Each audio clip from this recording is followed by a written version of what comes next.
let's talk about the secret asset. It is an asset. Life insurance can be an asset, not just this necessary evil that a lot of people pays off in hard cash. Yeah, that's cash. It. Yeah, so, and people start thinking, well, where's the risk? And it sounds too good to be true and that type of thing. Take us from the beginning again, Dave. Well, so life insurance is, you can use it in so many different ways. So let me pick one. Okay. Everybody, you have pension plans. So what is the beauty of a pension plan? You don't pay taxes going in. Okay. So let me use a big number. You got $100,000. So if you put it into your pension plan, let's say you own a business, $100,000, and if you work for somebody else, just conceptually come with me. Okay. $100,000, put it in the pension plan. So I save 40 in taxes. If I'm in the 40% bracket, just round it up.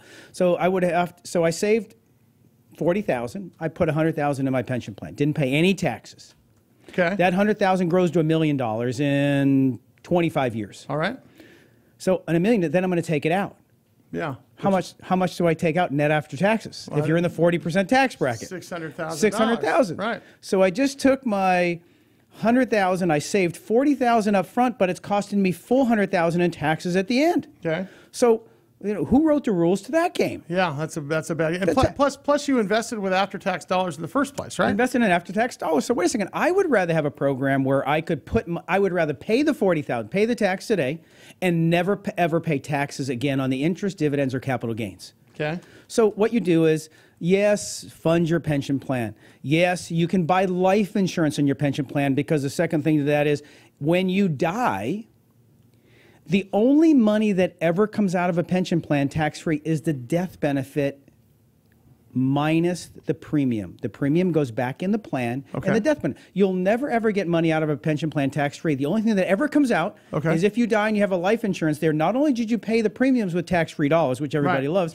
but the death benefit minus the premiums comes out tax-free. Okay. It's one of the most incredible benefits of all time. So to get back to full circle there is, so my solution is, I want to pay the taxes up front, then put my money in, never pay taxes on the interest, dividends, or capital gains. That's what's called a life insurance policy. You overfund the term cost, the cost of insurance.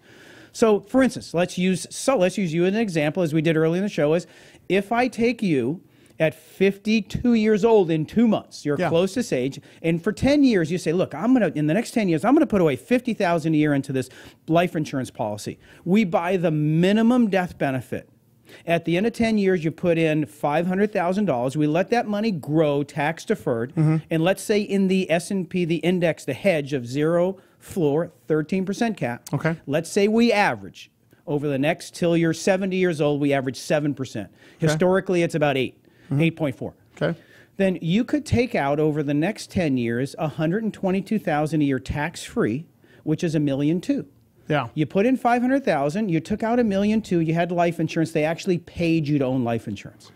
So my question is this, is that if this is, I guess my big fear is this. Right. Will the regulators come up and put the kibosh on this? The regulators could always come up and put the kibosh on everything. What I've seen historically in the past, have they tried the insurance industry? It's not on anything I've seen.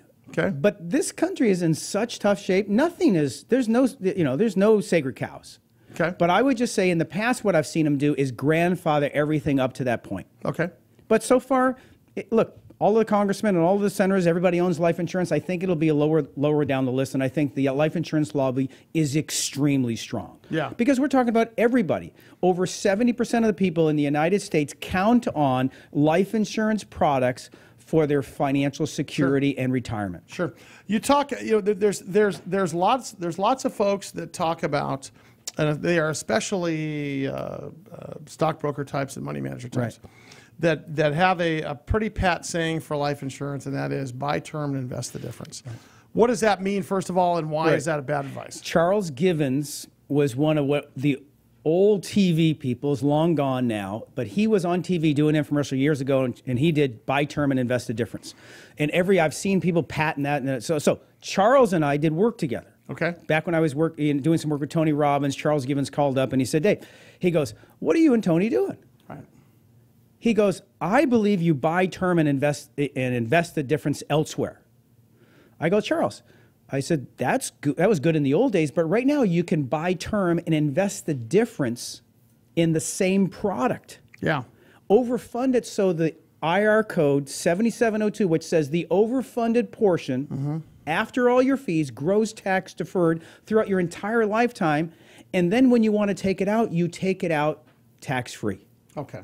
So it's beautiful. You can do it in the same product. The benefit of this thing is not just the fact of the life insurance side of things. Yep. It's the tax benefit of this thing. Yeah. In fact, is in your mind, is that a bigger benefit? Yeah, I think the biggest benefit, so you're either going to buy life insurance for the living benefit where you use the cash as a supplemental retirement, and it's the most incredible vehicle there is. How do people do that? So- how do you use cash when you have a life insurance policy? So life insurance policy is just like we said, buy term and invest the difference in the same product. Use a universal life or a whole life product is what we use. We buy them and we drive the death benefit down. The IRS says you can grow that tax deferred as long as you buy a minimum of life insurance based on your age and the amount you're putting in. Right. So you always do that. The people who say, oh, don't buy life insurance, oh, yeah, that's nothing but an expense, they know nothing, generally speaking, about life insurance. They're scared. They basically focus their efforts elsewhere and they try to scare people. But if you look at the math, and in my book, The Secret Asset, I talk about the math. And it's all mathematical.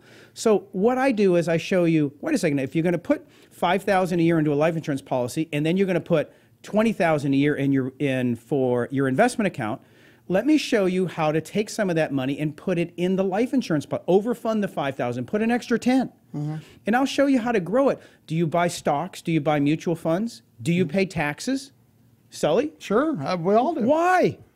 If you overfund and put that money into a life insurance product, the excess cash drops into this S&P hedge with a zero floor, 13% cap. You can never, ever lose money again, and you'll never pay taxes. And the tax issues. You'll never pay it. The tax issues there.